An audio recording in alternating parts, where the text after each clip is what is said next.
जय श्री कृष्ण मित्रों, राधे राधे। आपका स्वागत है आपके अपने YouTube चैनल व्रत कथा प्रभास में। मित्रों, कामदा एकादशी का व्रत करने मात्र से मनुष्य के स्वयं के पाप तो नष्ट होते ही हैं, साथ ही हमारे जो पूर्वज नीच योनि में नरक में पड़े हैं, जैसे भूत प्रेत पिशाच ब्रह्म राक्षस आदि योनियों में हैं, उन्हें भी मुक्ति मिल जाती है यदि कामदा एकादशी का व्रत विधि पूर्वक नियम से किया जाए और उसका पुण्य फल अपने पूर्वज के निमित्त अर्पण किया जाए तो पूर्वज को, हमारे पूर्वजों को किसी भी पिंडदान श्राद्ध गया इत्यादि की आवश्यकता नहीं रहती।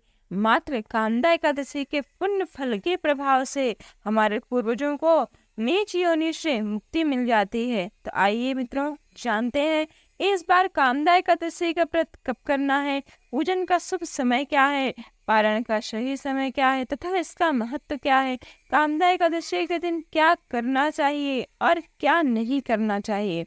मित्रों, संपूर्ण जानकारी आपको इस वीडियो में प्राप्त होगी। मुझे पूरा भरोसा है कि ये वीडियो देखने के बाद आपको किसी और वीडियो देखने की आवश्यकता नहीं पड़ेगी। मित्रों, चैत्र मास के शुक्ल पक्ष की एकादशी जो की तिथि का जो शुभारंभ है वह 18 अप्रैल 2024 शाम को 5:31 पर होगा और इसका समापन 19 अप्रैल को संध्या काल में 8:04 पर होगा। तो ऐसे में मित्रों, उदय तिथि के अनुसार कामदा एकादशी का व्रत, चाहे वो वैष्णव हो अथवा इस गृहस्थ हो, सभी लोग इस बार एकादशी के व्रत 19 अप्रैल को करेंगे। मित्रों, 19 अप्रैल के दिन पूजन का जो सबसे अच्छा शुभ समय है वह सुबह 5:51 से शुरू हो रहा है, जो कि 10:43 तक है। मित्रों, इसी समय वृद्धि योग एवं रवि पुष्प योग का सुंदर मुहूर्त है। रवि पुष्प योग के समय किया गया पूजन पाठ हजारों गुना फल देने वाला होता है और वृद्धि योग तो जिसका अर्थात कभी नाश न हो, अर्थात इस समय यदि आप भगवान श्री हरि विष्णु का पूजन करते हैं तो उसके पुण्य फल का कभी नाश नहीं होगा, वो कभी घटेगा नहीं। इसलिए इस समय इस शुभ संयोग पर पूजन अवश्य करें। मित्रों, कामदा एकादशी के दिन रवि पुष्प योग हमेशा आता है, हर वर्ष आता है। इसका एक यही एवं विशेष कारण है कि आप कामदा एकादशी का पूजन रवि पुष्प योग में करें। मित्रों, हमारे शास्त्रों में, हमारे ग्रंथों में हर मुहूर्त का अलग अलग महत्व है। जैसे कि कामदा एकादशी के दिन रवि पुष्प योग का आना और जो हरितालिका तीज हम लोग रहते हैं, औरतें रहती हैं, उस दिन हस्त नक्षत्र आता है। तो इन सब चीज़ों में की गई पूजा हजारों गुना फल देने वाला होता है। इसलिए आप इसी समय पूजन करें। यदि आपको इस दिन कोई नया काम शुरू करना है, जैसे गृह प्रवेश, नई गाड़ी लेना इत्यादि, अगर आपको इस दिन कोई नया काम शुरू करना है तो भी आप कामदा एकादशी के दिन कर सकते हैं, क्योंकि इस दिन वृद्धि योग है और वृद्धि योग हर शुभ कार्य में वृद्धि ही दिलाएगा।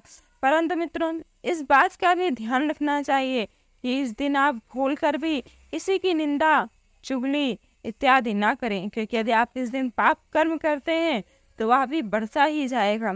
इसलिए कामदा एकादशी के दिन भगवान नाम का स्मरण करते रहें। तो आइए जानते हैं मित्रों कि कामदा एकादशी का पारण का शुभ समय क्या है।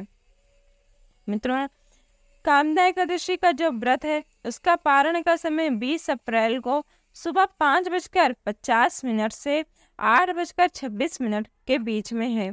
इस दिन पारण तिथि जो है, पारण जो करना चाहिए वह द्वादशी तिथि के समाप्त होने से पहले करें, क्योंकि द्वादशी जो है वह सुबह 10:41 पर है और द्वादशी के चौथे चरण में ही एकादशी का पारण करना चाहिए। तो आइए जानते हैं कि पूजन की विधि क्या है। कामदा एकादशी के एक दिन पहले अर्थात दशमी के दिन एक समय सुबह प्रातः काल दोपहर में ही भोजन करें। भोजन करने के बाद शाम के समय फलहार इत्यादि लें और एक दिन पहले ही चावल ना खाएं, क्योंकि एकादशी का व्रत चावल खाकर कभी नहीं करना चाहिए। एकादशी के दिन सुबह ब्रह्म मुहूर्त में उठकर स्नान इत्यादि से निवृत्त हो साफ वस्त्र धारण करें अपने मंदिर की साफ सफाई कर चौकी रखें, और यदि आपके पास हो तो पीला कपड़ा बिछाकर भगवान श्री हरि विष्णु की मूर्ति को स्थापित करें। यदि आपके घर में पीला कपड़ा या चौकी नहीं है तो आप जहाँ भगवान का पूजन करना है वहाँ आटे और हल्दी से चौक पूरें और वहाँ पर भगवान श्री हरि विष्णु की मूर्ति को स्थापित करें। फिर ओम नमो भगवते वासुदेवाय मंत्र का उच्चारण करते हुए भगवान को पंचामृत से स्नान कराकर वस्त्र, चंदन, जनेऊ, गंध, अक्षत, पुष्प, तिल, धूप, दीप, नैवेद्य, ऋतु फल, पान, नारियल इत्यादि अर्पण करें। इसके बाद कामदा एकादशी व्रत की कथा का श्रवण करें। मित्रों, यदि श्रवण कर सकें तो श्रवण करें, यदि आपके पास पुस्तक हो तो एकादशी का वाचन करें। उसके बाद एकादशी व्रत की पूजा के बाद आरती करें। यदि आपसे हो सके तो विष्णु सहस्त्र नाम का पाठ अवश्य करें। कामदा एकादशी का व्रत करने से संसारिक जीवन की सभी समस्याओं से मुक्ति मिलती है और व्यक्ति जन्म मृत्यु के बंधन से मुक्त हो जाता है। कामदा एकादशी का व्रत करने से साधक को 100 राजसूय यज्ञ के बराबर पुण्य फल की प्राप्ति होती है। इस व्रत को करने से व्यक्ति की हर मनोवांछित कामना पूरी होती है, इसीलिए इसे कामदा एकादशी के नाम से जाना जाता है। हमारे वेद पुराण, विष्णु पुराण, गरुड़ पुराण इत्यादि पद्म पुराण के अनुसार हजारों वर्षों की तपस्या, दान और कन्यादान से जिस फल की प्राप्ति होती है उसी फल की एक प्राप्ति मात्र कामदा एकादशी का व्रत करने से मनुष्य को स्वतः ही सुलभ हो जाता है। मित्रों, आइए जानते हैं कि अब कामदा एकादशी या फलदा एकादशी के दिन क्या भूल कर नहीं करना चाहिए। मित्रों, कामदा एकादशी के दिन भूल कर भी नाखून नहीं काटना चाहिए। ना ही आप अपने नाखून काटें और ना ही अपने बच्चों के या घर में अन्य सदस्यों के नाखून नहीं काटें। बाल नहीं कटवाना चाहिए। तुलसी के पत्ते नहीं तोड़ना चाहिए। मित्रों, तुलसी के पत्ते के बिना भगवान का पूजन अधूरा माना जाता है।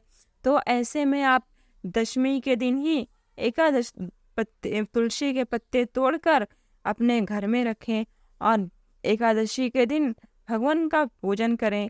मित्रों, द्वादशी के दिन भी तुलसी नहीं तोड़ना चाहिए, इसलिए याद करके दसवीं तिथि के दिन ही तुलसी दल तोड़ें और एकादशी के दिन तो भूल कर भी कोई पत्ता नहीं तोड़ना चाहिए।